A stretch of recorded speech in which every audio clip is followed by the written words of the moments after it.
Have you ever looked at someone who seems unshakable in the middle of chaos and wondered whether that person has a superpower, or whether in truth they're hiding a deep secret wired into their biology? Imagine someone who doesn't panic when the world around them collapses, who keeps their voice steady while others yell, and who seems to live inside an impenetrable fortress of ice. At first glance, we call that maturity or coldness, but science and psychology tell a far more complex and fascinating story. Today, on Fibonacci Theory, we're going to investigate the mystery of a mind under prolonged siege and find out whether this armor is a choice or a forced reprogramming of the human operating system. If you like decoding the riddles of behavior and want to understand what really happens behind the scenes in the brain, subscribe now and turn on notifications, because we're about to step into a laboratory of possibilities where pain becomes architecture. The investigation begins with a silent phenomenon: prolonged stress. Unlike a sudden scare, like a car slamming on the brakes, repeated trauma works like an acidic leak dripping onto a metal plate. Over time, the structure doesn't just wear down, it reshapes itself to survive the corrosion. Picture someone who grew up or lived under constant threat, whether emotional or physical. For that person, alertness isn't a button that turns on and off. It's the system's default setting. The brain, in its relentless survival wisdom, realizes it can't keep the body in panic, so it creates a drastic solution. SOS mode. In this state, the mind begins to filter stimuli. Small everyday problems, like an argument at work or an unexpected financial setback, are processed with near indifference. It's not that the person doesn't care. It's that their disaster threshold has been recalibrated. For someone who has faced ocean storms, a summer shower isn't worth opening an umbrella. This apparent coldness is, in fact, a hyper-tolerance for chaos. But the cost of this adaptation is invisible to untrained eyes.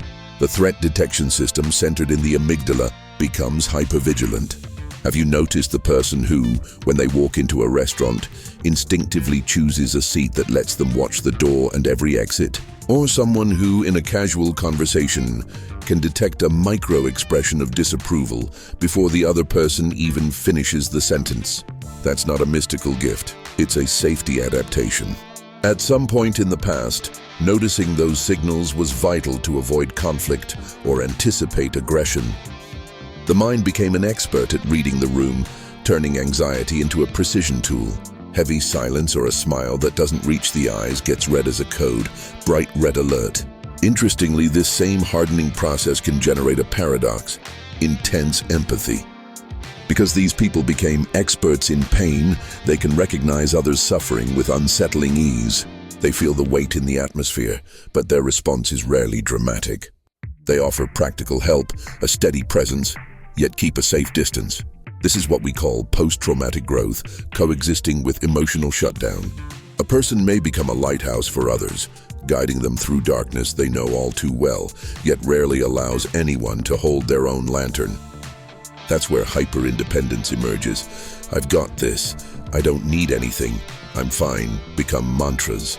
Asking for help is seen as dangerous vulnerability, because in the logic of trauma, depending on someone is handing them the power to destroy you.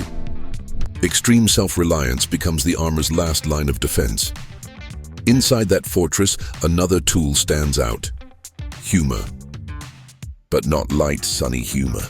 We're talking about acidic, dark humor that turns personal tragedy into a joke.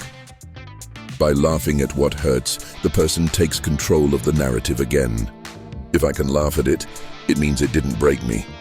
Or at least, I get to choose how others will see my shards. It's a way to disarm the other person and avoid deep questions. And if the conversation gets too serious, a sarcastic joke restores the necessary distance. At the same time, control shows up in the details. Someone who lived in environments where they had no control over emotions or safety often becomes obsessive about organizing their routine or personal belongings. It's an attempt to build an island of order in an ocean they know is unpredictable. They may not flinch at a global crisis, but they can be deeply unsettled if someone moves a book on the shelf, because that book represents territory where they finally have authority. However, if we dive deeper into this investigation, we'll find a quiet sadness that isn't directly about the trauma itself, but about the loss of identity. There's a longing for the self that existed before the armor was necessary.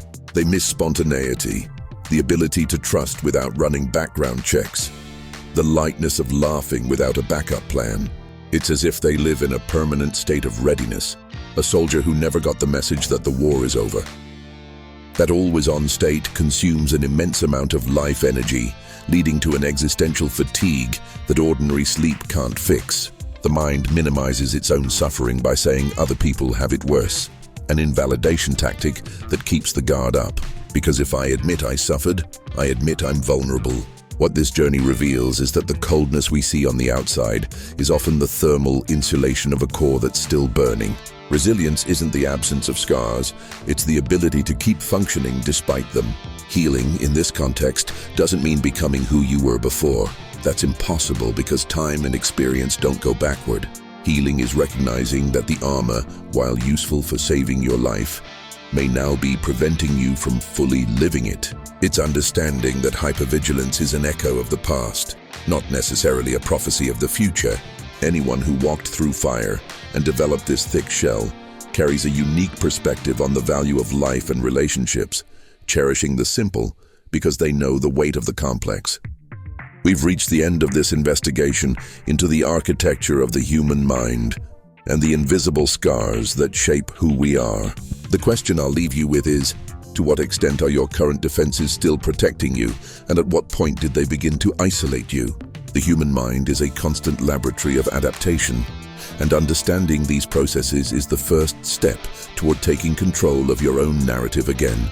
If this content brought you clarity or sparked a new perspective, know that your participation is essential to keep this laboratory of ideas running.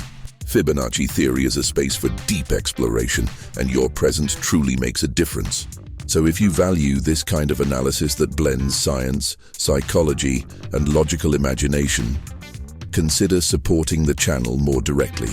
Click the thanks button or become a member of our community to access exclusive content and don't forget to leave a comment. Do you know someone with this ice armor? Or did you recognize these mechanisms in yourself? Let's keep this conversation going in the comments. Thanks so much for watching, and remember, true strength isn't never getting hurt, but having the courage to look at your scars and decide what to do with them. True strength isn't never getting hurt, but having the courage to look at your scars and decide what to do with them. See you in the next video.